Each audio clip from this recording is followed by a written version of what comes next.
Now, the Chinese New Year that we're going into is the year of the fire horse, which everyone has been talking about so much. You understand?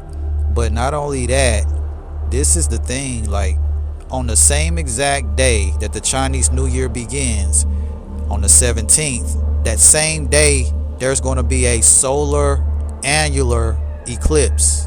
So an annular solar eclipse.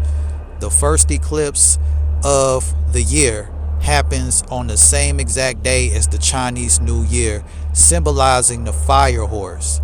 Now, what I want you to pay attention to is the element of fire. So not only do you have the fire horse, you also have the fire element present with the sun. So there's going to be a lot of fire. There's going to be a lot of things being burned away. This is the moment to allow things that are no longer in resonance burn away. That's what the eclipse energy does.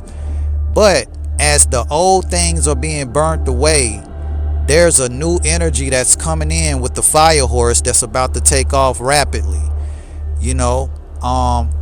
However, it's not like it's just going to happen overnight, but it is going to happen rapidly. And as we move into the spring, depending on where you are on the planet, that's when you'll really see the birth of all this energy start to really pick up and gain more momentum. So that's something to keep in mind when you're dealing with the fire element. The fire can be intense. You get me? So I do want to say this though. Everybody's talking about this fire horse energy in mainstream outlets. I've never heard so many people speak about Chinese astrology in the mainstream as I am about this. I get that people are excited about motion, but what people don't really understand, what some don't understand, is that it's not just going to pick up and do what you want it to do. What it's going to take off is whatever you've been incubating. Whatever you've been cultivating. So right now, if you're in the northern hemisphere, then it is winter. Winter is the death season, the season of death and endings. So when we're in winter, the energy goes into hibernation. So as of right now, we're in an incubation period. And we're in the middle of February, so we don't have that long, about another month before winter is officially over. But you need to stay present because winter is still here. So winter is the darker half of the year, representing the womb. So I want you to look at winter as the womb. Whenever you see a woman with a child in the womb, it's dark in the womb.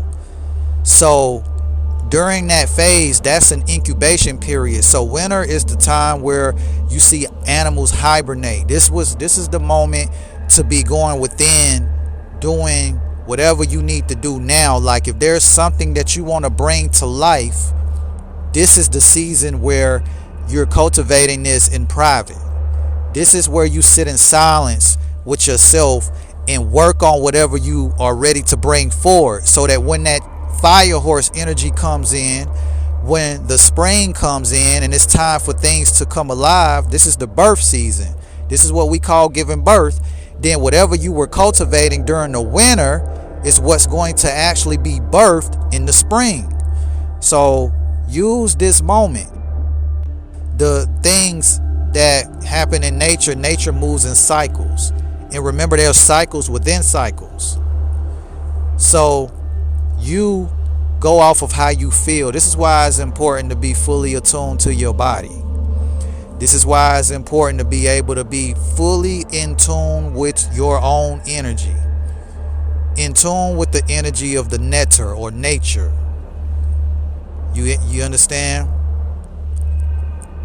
Because you can then feel when it's time for you to move. You don't have to guess. You don't go off of what man says. You go off of what the energy is communicating.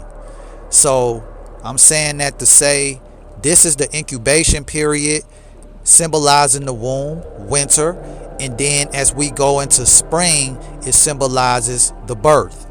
when things are born in the spring, this is where you start to see the plants sprout up, because the earth is giving birth again to cultivation, giving birth again to the plants, the trees. You start to see things come out again. This is why they call the Sunday, or Easter Sunday, Resurrection Sunday, because this is when things rise again. This is when that energy rises in you again. You get me? So just like in the Asarian story, or in the ancient Kemetic theme of Asar is resurrected. You know, Asar had to go through the death, and then he was put together again and resurrected. So I just wanted to leave that bit of information with you. And this fire energy can be intense. Be patient with yourself. And, you know, if you feel anything rattling your nervous system, pay close attention to that, because you could feel some things stirring up in you, in your emotions, your physical body, your mental, and your spiritual. You can feel some things coming up here surrounding this, you know, this fire energy that's coming up here. And even if you hear this past the 17th, that energy is still present, could still be present. So just wanted to drop that. And if you do, you know, need any one-on-one assistance with trying to work with whatever you're feeling in terms of energy, then, you know, you can always contact me directly by going to thehouseofancestors.com. Just go there and just check out the sessions. And if you feel called, that door is open. But I will say that, you know, the work is, you know, only meant for those who are ready to walk through it. That is there, again, thehouseofancestors.com. But just stay present during this time. And I just wanted to bring that quick message. Peace.